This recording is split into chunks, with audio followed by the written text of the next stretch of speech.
Welcome back. آگے چلتے ہیں. اس سے پہلے کہ کوئی اور بریک آ جائے یا کچھ اور. اس چیز کو چونکہ we would like to conclude this today in this programme, جس قدر ایمفسس اللہ تعالیٰ نے قرآن میں اپنے نبیوں کو مخاطب کر کے اور قوموں کو مخاطب، مسلمانوں کو مخاطب کر کے کہا کہ خوف نہیں کرنا، don't be fearful of these worldly powers. اگر یہ فیکٹر صرف ایک آپ کے وجود میں آ جائے تو امیجن کیجئے کہ جس انسان کو خوف نہ ہو.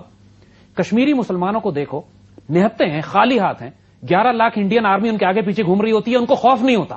فلسطینی بچوں کو دیکھو، دشمن اسرائیلیز اپنے میسو فائر پاور کے ساتھ ان کے سامنے آتے ہیں اور بچے سینہ نکال کر کھڑے ہوتے ہیں، پتھر ان کو مارتے ہیں، and they look into their eyes.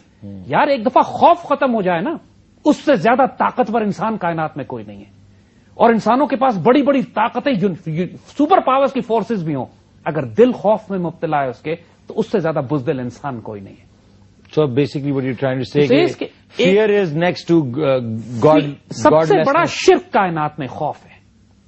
جب انسان خوف میں مبتلا ہوتا ہے تو اللہ کو بھی بھولتا ہے، رسول کو بھی بھولتا ہے، عزت آبرو بھی بیچتا ہے، دین بھی بیچتا ہے، ملک اور قوم کو بھی بیچتا ہے. تو بار بار جو قرآن میں اقبال ایمفسائز کرتے ہیں، قرآن میں سے اسکین کر کے کہ کہتے ہیں کہ دیکھو اس بات تمہیں ورد کرنا چاہیے، تمہیں ذکر کرنا چاہیے اس بات کے، الا اولیاء اللہ لا خوف علیہم ولا هم یحزنون، کہ جو اللہ کے دوست ہوتے ہیں نہ ان پہ خوف ہوتا ہے نہ ان پہ دکھ ہوتا ہے. اقبال کہہ رہے ہیں ذکر کرتے رہو، کیپ ریمائنڈنگ یور سیلف. اللہ کے بندے خوف نہیں کھاتے، اللہ کے بندوں کو دکھ نہیں ہوتا، اللہ کے بندے مضبوط رہتے ہیں.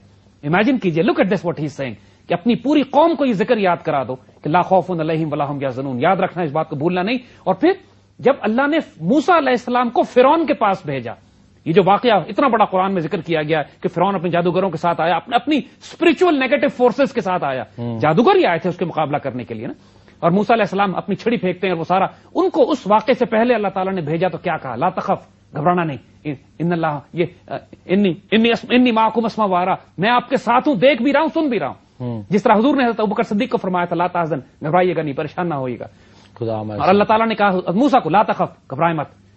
یہ اقبال کہتے ہیں یہاں پہ کہ جس طرح اللہ تعالیٰ نے موسیٰ کو فرعون کے پاس بھیجا، اس وقت کے سپر پاور، اس وقت کے طاغوت کو، اس وقت کے کفر کے پاس بھیجا، ساتھ کہا بس ڈرنا نہیں، ہولڈ یور گراؤنڈ، اور دیکھو پھر انشاءاللہ کیا ہوتا ہے، میں تمہارے ساتھ ہوں، ول ہینڈل سچویشن. انسان کو جب ایک مرتبہ یہ یقین ہو جائے کہ اللہ میرے ساتھ ہے، پھر کہتے ہیں کہ اللہ کے علاوہ کسی کا خوف عمل کا دشمن ہے، زندگی کے قافلے کو راستے میں روٹ لیتا ہے. اگر تم اللہ کے علاوہ کسی سے خوف کھا گئے تو تمہارے زندگی کا قافلہ لوٹ لیا جائے گا. پانی پانی کر گئی مجھ کو قلندر کی یہ بات، تو جھکا جو غیر کے آگے، نہ تن تیرا نہ من. ایک سجدہ جسے تو گراں سمجھتا ہے، 1000 سجدوں سے دیتا ہے آدمی کو نجات. یہ جو the reality of life starts from realising this fact کہ لا الہ الا اللہ کے علاوہ، اللہ کے محبوب مقصود مطلوب اور قوت اور طاقت ہونے کے علاوہ کائنات میں اور کوئی طاقت ایگزسٹ نہیں کرتی. یہ اللہ کے بندے جب ان کی مینیفیسٹیشن تھی نا ان کے وجود میں، جب ایک ایرانی بادشاہ نے انوائٹ کیا مسلمان فورسز کو، مسلمان فوجیوں کو دیکھنے کے لیے کہ یہ لوگ کس قسم کے لوگ ہیں جو دنیا میں کسی سے خوف نہیں کھاتے. جب ان سے پوچھا گیا، حضرت عمر سے رضی اللہ تعالیٰ عنہ سے اس وقت پوچھا گیا کہ یہ آپ کیمپین جو سپر پاورز کے خلاف لانچ کر رہے ہیں کیوں، تو جواب انہوں نے یہی دیا تھا کہ ہم لوگوں کو انسانوں کی غلامی سے نکال کر اللہ کی غلامی میں لانا چاہتے ہیں. اور ایک مسلمان سپاہی جو پورا دربار لگا ہوتا تھا پرشین امپائر کا، اس پہ ایک مسلمان عام سپاہی اس اپنے نیزے سے اس کا قالین کاٹتا ہوا جاتا تھا اور زمین پہ بیٹھ کے اپنے خنجر سے اس کا قالین کاٹ کے پھینک دیتا تھا، اور اللہ کی زمین پر بیٹھ کے کہتا تھا اب مجھ سے نیگوشیٹ کرو اور مجھ سے بات کرو. کپڑے پھٹے ہوئے ہوتے تھے اس کے، لیکن غیرت اتنی ہوتی تھی، لیکن اس کے قالین پہ بھی نہیں بیٹھنا، کاٹ کے پھینک دیتے تھے اس کے قالین کو کہ مٹی پہ بیٹھ کے بات کرتے تھے کہ اب مجھ سے نیگوشیٹ کرو، ہم تم کو اللہ کے دین کی دعوت دینے آئے. یہ جو سیلف ریسپیکٹ اور غیرت اور جلال ہوتا تھا مرد مومن کا. حضرت خالد بن ولید کو جب ڈرانے کے لیے انہوں نے زہر دیا کہ جی اتنا بڑا زہر ہماری تلواروں میں لگا ہوا ہے کہ اگر آپ کے جسموں کو چھو جائے تو آپ لوگ ختم ہو جائیں گے، تو سیدنا خالد بن ولید نے وہ زہر لے کے پی لیا اور پھر اس کی شیشی پھینک دی. تم اس سے ڈراتے تھے ہم کو. جب انہوں نے بیٹل پلان تیار کیا تو کہتے میں 30 سولجرز کے ساتھ 60,000 کی آرمی پہ اٹیک کرنے جاؤں گا. 30 سولجرز کے ساتھ 60,000 کی آرمی پہ اٹیک کروں گا. تو باقی صحابہ نے ان سے کہا کہ آپ کا پلان ٹھیک نہیں ہے، 30 کم ہے، آپ 60 آدمی لے جائیں، آپ 60 لے جائیں. 60 ورسز 60,000. یار یہ کون لوگ تھے؟ What kind of forces operated within their force? یہ اللہ کے علاوہ کسی سے نہیں ڈرتے تھے. مطلب ان لوگوں سے جب یہ کہا جاتا تھا کہ دشمن کی لاکھوں کی فوج تمہارے سامنے ہے، تو قرآن کہتا ہے ان کے ایمان میں اضافہ ہو جاتا تھا. یہ کہتے تھے اضافہ ہو جاتا تھا. یہ کہتے تھے کہ یہ وہ وعدہ تھا جو اللہ نے ہم سے کیا تھا، اب ہم کو انشاءاللہ یا شہادت نصیب ہوگی یا ہم غازی ہو کے نکلیں گے. اقبال نے یہی ڈیفائن کیا تھا ایک لیڈرشپ کی کوالٹیز میں کہ وہی ہے تیرے زمانے کا امام برحق جو تجھے حاضر و موجود سے بیزار کرے، موت کے آئینے میں دکھا کر تجھے رخ دوست، زندگی اور بھی تیرے لیے دشوار کرے۔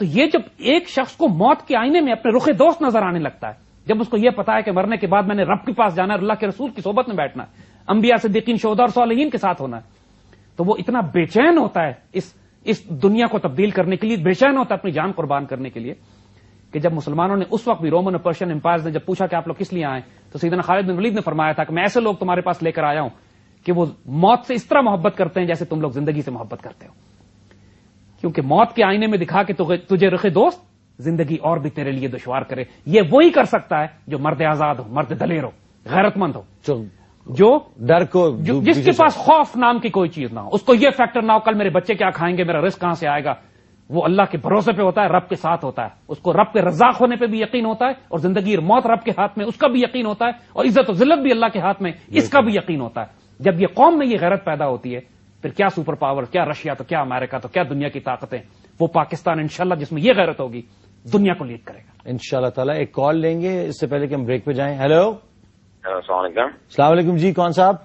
جی میں وقاص خواجہ بول رہا ہوں کراچی سے۔ جی سر، پوچھیے سوال اپنا۔ اب میں زاہد حامد صاحب سے میں بات کرنا چاہ رہا ہوں۔ السلام علیکم زاہد حامد صاحب۔ وعلیکم السلام۔ کیسے ہیں آپ؟ جی اللہ کا فضل، سوال پوچھیے۔ سر زاہد حامد صاحب، سب سے پہلی بات تو میں آپ کو مبارکباد دینا چاہتا ہوں، یہ جو آپ کام کر رہے ہیں، carry on with your work, you are a true revolutionary.